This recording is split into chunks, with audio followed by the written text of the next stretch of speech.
সবাই মিলে আমরা ওই জায়গাটাকে সক্রিয় রাখবো, সুন্দর রাখবো এবং যেটা প্রোটোকল সেটা নিশ্চিত করব। দেন আমরা সবাই মিলে স্বাভাবিক থাকতে পারবো। যেখানে থাকবে না ঝগড়া সেখানে থাকবে শান্তি।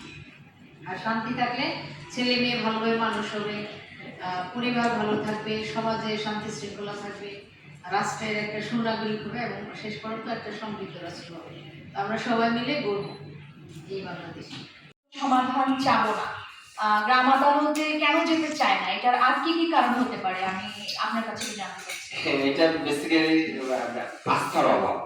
এখন সেটা কোটা আস্থার অভাব বলতে আমি বোঝানো হচ্ছে, যেমন ধরেন এই চেয়ারম্যানকে আমি নির্বাচিত করি না, হ্যাঁ, তাকে আমি নির্বাচিত আমরা পাচ্ছি। তো এটা নিয়ে আমি ইতিমধ্যে কথাও বলেছি, ওনাদেরকেও বলেছি আপনারা একটু ইয়েতে গেলে হচ্ছে মিটিংয়ে গেলে বলবেন। তো সেইটা বিষয় নিয়ে আমরা কাজ করছি, ওটা নিয়ে কোনো ইয়ে নেই, যেটা হচ্ছে আমাদের সমাজসেবা অফিসার বলেছিলেন।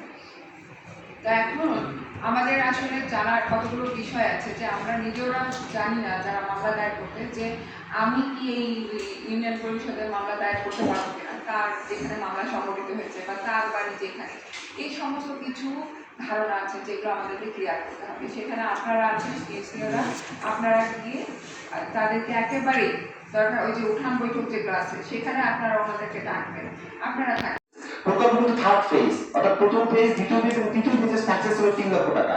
এখানে প্রকল্পের মাধ্যমে কিন্তু এই প্রস্তাবনা আইন মন্ত্রণালয়ে গিয়েছে এবং সেই জায়গা থেকে কিন্তু পাশ হয়েছে এবং 3 লক্ষ টাকা আমাদের বিরোধ সমাধান করতে পারে, যেটা নিয়ে আমাদের প্রচার প্রচারের জন্য বা আমাদের এগুলোর জন্য, এই আইনটাকে জানানোর জন্য, এই মেসেজটা দেওয়ার জন্য সবাইকে আজকে অ্যাওয়ারনেস করতে হচ্ছে। অথচ ভালো একটা বিচার ব্যবস্থা আছে আমাদের ইউনিয়ন পরিষদে, যেটা নিয়ে মানুষের থানায় বা কোর্টে যেতে হয় না, তারা বাড়ির কাছে গেলেই কিন্তু এই বিরোধটাকে সমাধান পায়। ঠিক আছে, এখন দেখেন কি লাগবে, তার সরকার থেকে সমস্ত